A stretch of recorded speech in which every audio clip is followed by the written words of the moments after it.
Kalvakuntla Kavita is just an MLC. That position also is father's gift. It is only a father's gift. Don't waste your time. If you have time to waste, you can waste, up to you. But when they comment, don't come and ask us. We have no time to waste. KTR is just an MLA.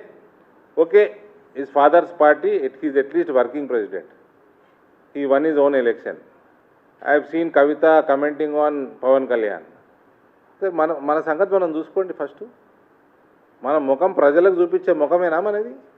Pawan Kalyan మీద మాట్లాడే అసలు అర్హత నీకు ఉన్నదా లేదా ఆలోచన చేసుకోవాలి కదా. ఎలక్షన్ నిలబడు, ఓడిపోవడు, గెలుచుడు ఒకటి. ఓకే, ఒకడు గెలుస్తాడు, ఒకడు ఓడిపోతాడు. అసలు నిలబడే ముఖమే లేదు నీకు. మీ అయ్యనేమో ఫామ్ హౌస్లో వాడుకొని ప్రజలు బర్బాద్ కావాలి, ఇంకా బర్బాద్ కావాలి, మొత్తం అడుక్కునే స్థితికి పోవాలి, అప్పుడు నేను బయటకు వస్తా. ఈయన ప్రతిపక్ష నేతనా?